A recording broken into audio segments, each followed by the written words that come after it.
In today's video, I'll be discussing what Brad Vickers' thoughts were near the end of the book Umbrella Conspiracy, and if he had followed through with these thoughts, it would have jeopardized the whole Resident Evil timeline. Now, this information was taken from the book Umbrella Conspiracy by S.D. Perry, since as mentioned before in my previous video, the book did an excellent job at giving us an inside look towards the Resident Evil characters' minds during crucial events during the mansion incident. Now, right before we get into the info, just wanted to mention real quick, if this is your first time here, consider shooting that subscribe button in the face, since I post Resident Evil content every single week. Now, this information is found on the last page of the book, and just to give you guys some context, the final pages describe the final boss fight with Tyrant 002. So the part that I'm going to read is right after the STARS members, including Barry, Jill, Chris, and Rebecca, get on the helicopter with Brad and escape the mansion, and then I'll give you guys my thoughts on what we just read. So Brad kept his mouth shut, still feeling crappy about taking off earlier. He'd been through hell since then, flying around in circles and watching the fuel gauge slowly drop. It had been a total nightmare, and he had to take a piss like nobody's business. And then that monster.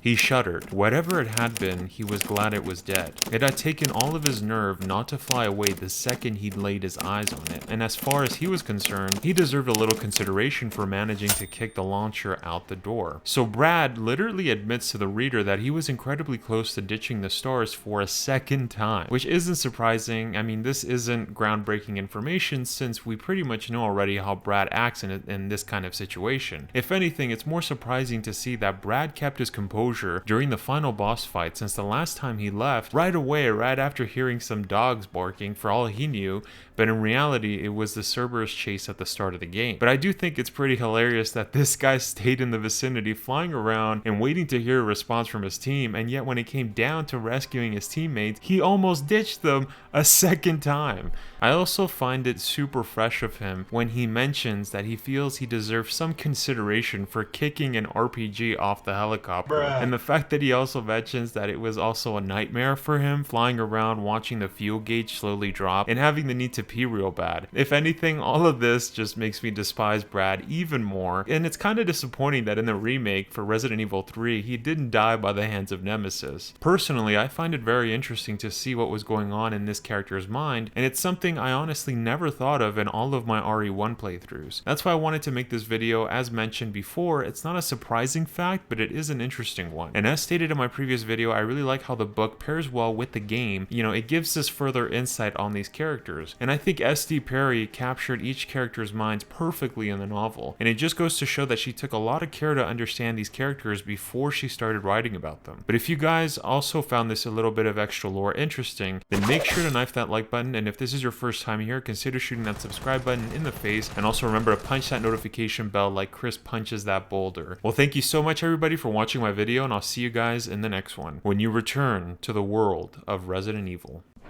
The right to be a god. That right is now mine.